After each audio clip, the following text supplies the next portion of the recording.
Hello friends, welcome back to Global Center of Languages. Friends, today we are going to study a topic which we already have learned once.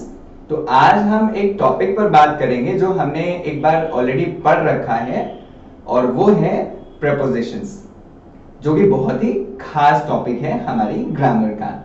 So friends, हमने इससे पहले preposition का पहला part सीखा था और as you know preposition is a deep topic, so we will discuss it in parts. इसे हम लोग parts में डिस्कस करेंगे.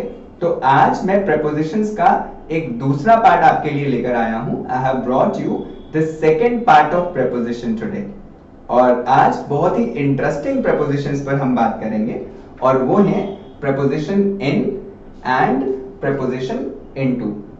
ये इंटरेस्टिंग इसलिए है फ्रेंड्स क्योंकि preposition in और preposition into दोनों ही की हिंदी एक ही होती है और ज्यादातर केसेस में आप स्टूडेंट्स को बहुत सारे कंफ्यूजन्स होते हैं कि कब हम इनका इस्तेमाल करें और कब हम into का इस्तेमाल करें.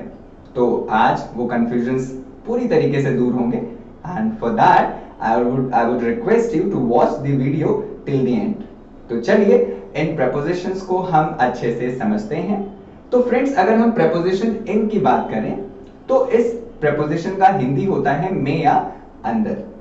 और इसका इस्तेमाल कैसे होगा उसके लिए एक लाइन या एक स्टेटमेंट मैंने लिखा हुआ है और वो है कि हम इसका इस्तेमाल तब करते हैं, it is used when an object remains covered with its surroundings. तो इसका मतलब ये हुआ कि हम इनका इस्तेमाल तब करेंगे जब कोई ऑब्जेक्ट मतलब कोई चीज, रिमेन्स कवर्ड मतलब ढकी रहती है, घिरी रहती है, किससे? विद इट्स सराउंडिंग्स मतलब अपने आसपास की चीजों से. तो अगर कोई चीज अपने आसपास की चीजों से घिरी हो तो उसकी पोजीशन को बताने के लिए हम preposition in का इस्तेमाल करते हैं. और ये चीज समझने के लिए let's have a look at the board. हमने कुछ ड्राइंग्स यानी कि कुछ ग्राफिक्स बनाए हुए हैं जिसके जरिए आपको ये चीज समझ में आए. जैसे I have drawn a bottle here. मैंने एक बॉटल का डायग्राम बनाया हुआ है. तो फ्रेंड्स, इस बॉटल में मैंने लिक्विड रखा हुआ है जो कि पानी है. और अगर आपसे कोई पूछे कि भाई पानी इस समय कहाँ है तो बिल्कुल जवाब तो यही होगा कि पानी जो है वो कहाँ है? बॉटल के अंदर है.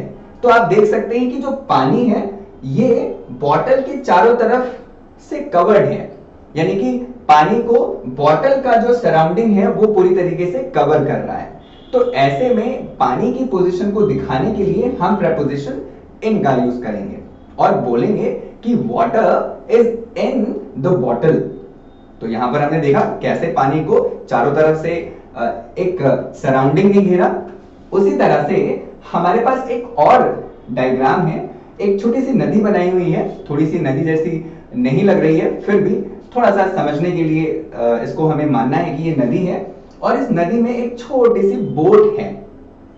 आपने बोट में ऑफ कोर्स सफर किया होगा, बोटिंग की होगी, बड़ा मजा आता होगा, बड़ा आनंद आता होगा. ठीक उसी तरह से एक बोट है यहाँ पर इस समय इस नदी में है. और अगर आपसे कोई पूछे कि जल्दी से बताइए कि बोट कहाँ है तो जवाब क्या होगा कि बोट इस समय नदी में है, पानी में है. और आप देख सकते हैं कि जो बोट है इसके चारों तरफ पानी ही पानी है जो कि इस बोट को चारों तरफ से घेर रहा है. तो कोई भी चीज जो अपने आसपास के आवरण से घिरी होगी उसके लिए ही preposition in का यूज होता है. तो हम बोलेंगे the boat is in the river. इसी तरह से फ्रेंड्स, अब आप बड़ी ही आसानी से किसी भी चीज की पोजीशन को preposition in के जरिए दिखा सकते हैं. जैसे अगर हम बोले कि मेरी पॉकेट में मोबाइल फोन है या मेरे पॉकेट में रुपया है, तो ऑफ कोर्स मेरी पॉकेट में जो भी चीजें मैं रख रहा हूं वो पॉकेट से पूरी तरीके से क्या हो रहा है? कवर्ड हो रहा है, घिर रहा है. तो कोई भी चीज जो कवर्ड फॉर्म में होगी उसके लिए हमें preposition in का यूज करना है. तो उम्मीद है कि preposition in का इस्तेमाल समझ में आ गया होगा. Now let's move on to preposition into. अब हम preposition into को समझते हैं. तो फ्रेंड्स, जो preposition into है, अगर आप इसकी बात करें तो इसका हिंदी भी होता है में या अंदर. और इसके लिए एक स्टेटमेंट है कि इट इज यूज्ड, इसे हम यूज करते हैं टू शो द पोजीशन एक ऐसी पोजीशन दिखाने के लिए या एक ऐसी चीज की पोजीशन दिखाने के लिए जो फ्रॉम हायर टू लोअर या पैरेलल डेस्टिनेशन में हो। यानी कि एक बार फिर से स्टेटमेंट को पढ़ देता हूं। It is used to show the position of an object from higher to lower as well as parallel destination. इसका मतलब ये है कि हम प्रेपोजिशन इनटू का यूज एक ऐसी चीज की पोजीशन को दिखाने के लिए करेंगे जो या तो ऊपर से नीचे किसी दूसरी पोजीशन में जा रही हो, अपनी पोजीशन को चेंज कर रही हो, या पैरेलल पोजीशन में कहीं जा रही हो। पैरेलल मतलब समान ऊंचाई में कहीं जा रही हो। तो ऊपर से नीचे या समान ऊंचाई के केस में अगर हम किसी चीज की पोजीशन को दिखाएंगे तो वहां पर preposition into आएगा, लेकिन एक शर्त और है। There is one more condition to be fulfilled. Only then we would use preposition into. और वो शर्त ये है कि जो सतह होनी चाहिए, it should be liquid or deep. It is not visible. हो सकता है आपके लिए visible ना हो, तो मैं थोड़ा सा इसको और डार्क कर देता हूं।